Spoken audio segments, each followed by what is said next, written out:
Greetings. This is Doc Ock coming live and direct from Black Facts Headquarters Central here in lovely Kent, Ohio. It's another beautiful day in paradise. What can I say? Proverb for the day. We just jump right on into it. It takes two to make a quarrel. It takes two to make a quarrel. And if that one sounds familiar, it's only probably because it is familiar. Although this one, they say, comes from Côte d'Ivoire. It's what people like to say in Côte d'Ivoire. Now, what's the origins of it? I don't know. Is it from Europe or Africa? Hard to say. But you may hear people say it in Côte d'Ivoire. Poetry. Poem for the day. If you could just hear. If you could just hear. That's all. Just hear. You don't even have to listen. Just hear. And this is a poem by V.S. Chochezi. Let's see what we got today. If you could just hear, if you would just listen, if you would just listen. Mother Earth is speaking. Her messages are clear. If you would just listen, if you could just hear. If you would just listen, she's sending a warning with global warming, rain, floods, drought, signs of pain, tsunamis, tornadoes, blizzards, and hurricanes. She's begging, she's pleading, stop the madness, stop the insanity, stop the wars and destruction, cease the vanity, save humanity. If you would just listen, if you could just hear. Her messages are clear. Cease killing for all. Stop destroying the soil. Cease killing for oil. Stop destroying the soil. Underground nuclear testing. Satellites in space. Disrupting the Earth's natural balance and pace. If you would just listen, if you could just hear, the ancestors are near. They are trying hard to get through to you. If you would just listen, they're shouting, they're whispering in birdsong and cricket calls. Hear me, hear me, hear me, hear me, hear me, hear me. If you would just listen. If you could just hear. V.S. Chochezi. Man, this sister got some powerful poems, powerful poetry.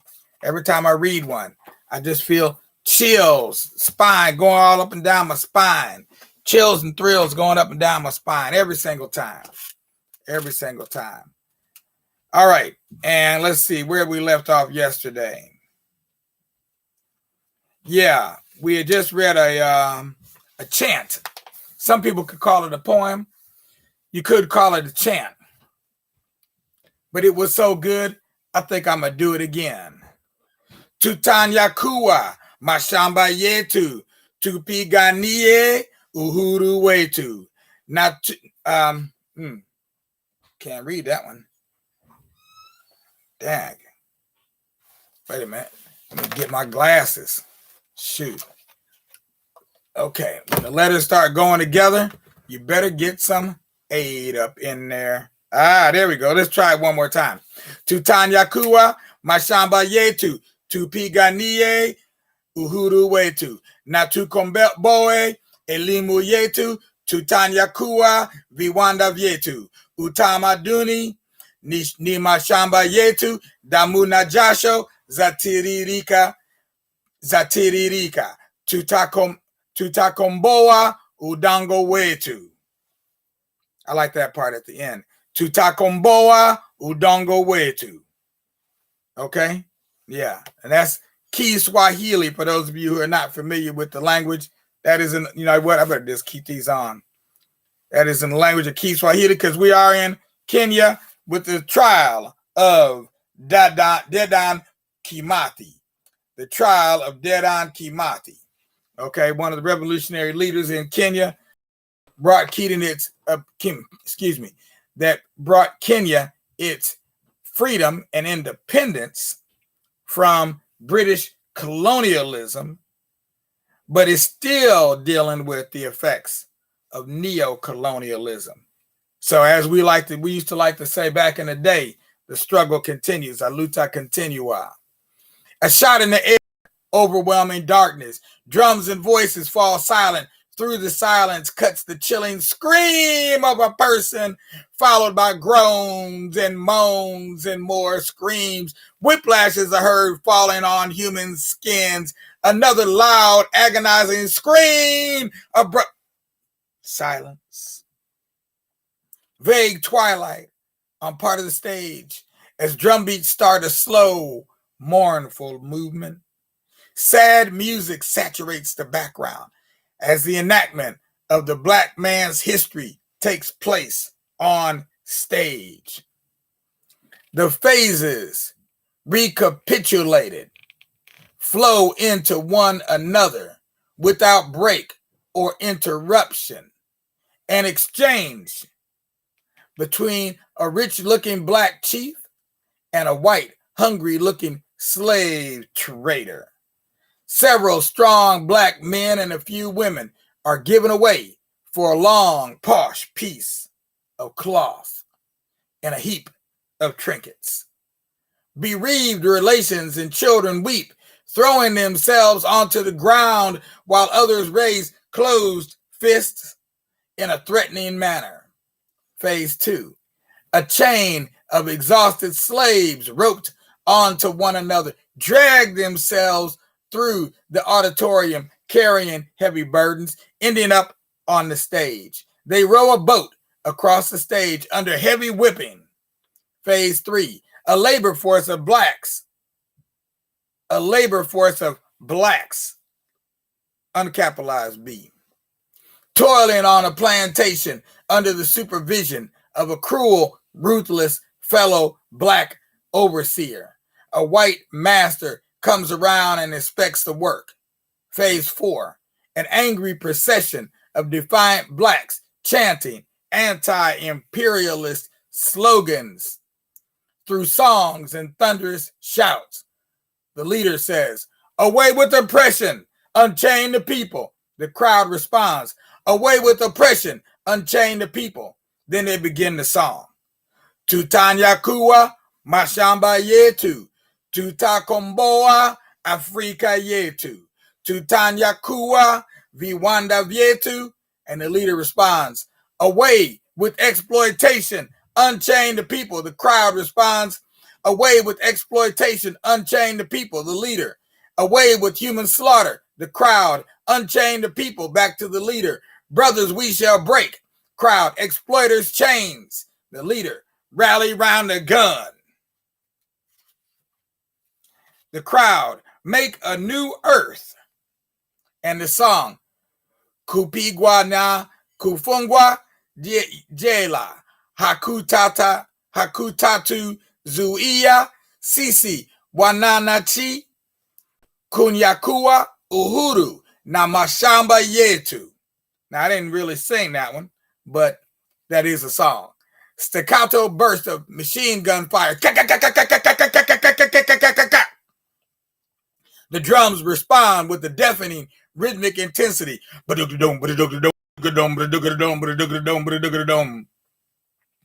few voices. Uhuru!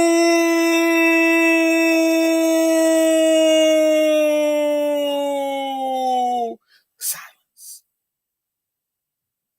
Now, definite dawn breaks over the full stage, catching figures running across. Some of the running figures are in underwear. For a time, action focuses on two retreating Mau Mau guerrillas with machine guns on the ready.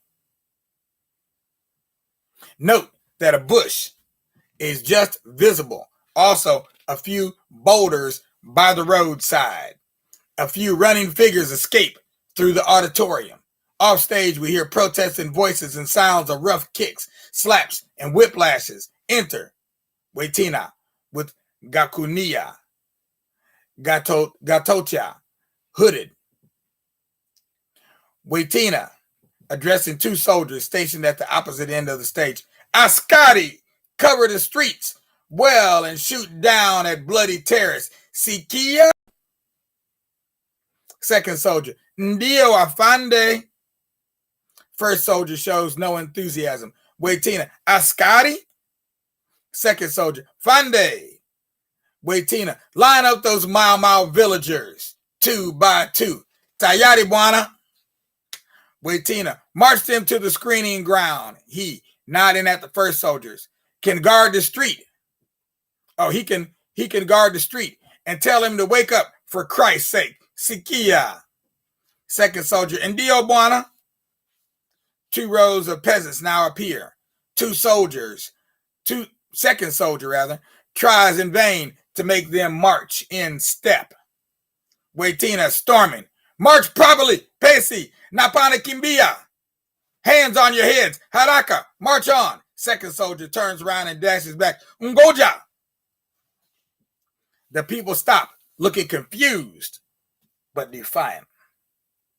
Following Waitina's contradictory orders, a few more peasants are roughly pushed in by the second soldier. They're brought before Waitina, who pierces them with murderous eyes. Gakunia, the hooded collaborator, faces them. Waitina, Leta karatasi yako. First man, Sina. Waitina, Sina afande, Rudia. I believe Waitina kicked somebody there. That was a stage direction. First man, Sina afande. Waitina, Kaziyako. First man, Kulima. Waitina, Mtuyakimathi. First man, Hapana. Waitina raises his gun as if to hit him, and remembering, the man quickly adds, Afande. The hooded collaborator nods. Waitina pushing the man roughly. Kwenda.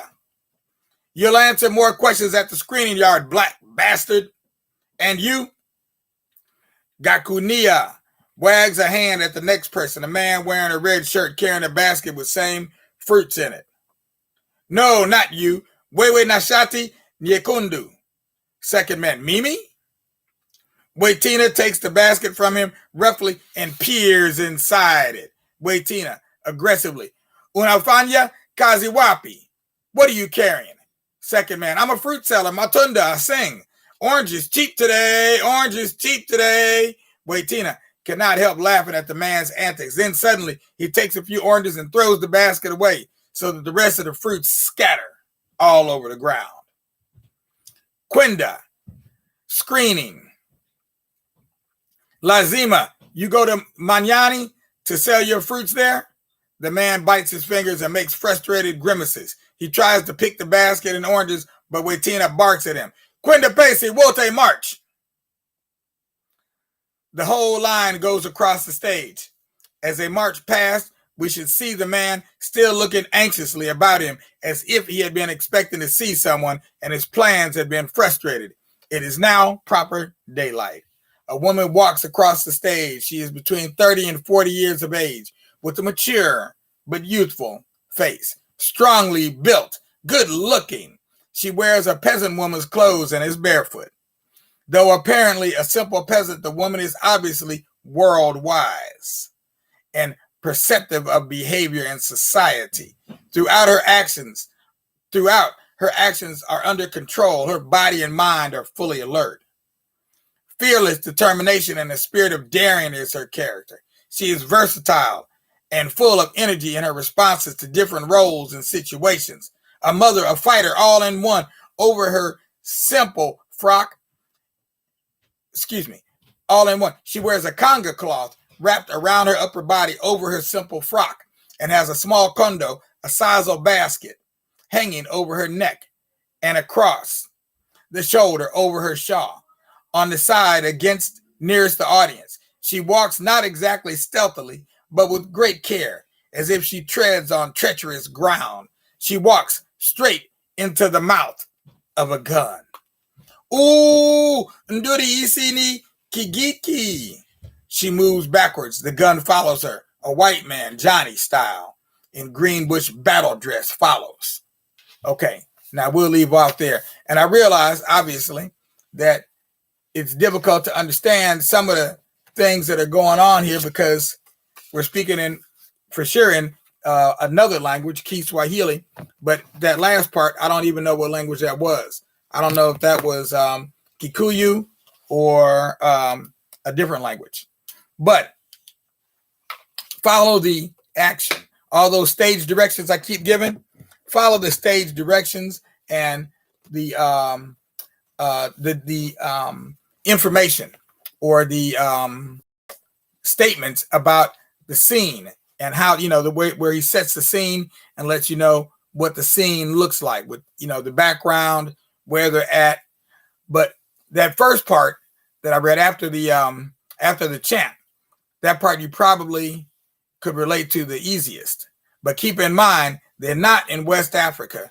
They are in East Africa, far East Africa, way over here, almost in the Indian Ocean.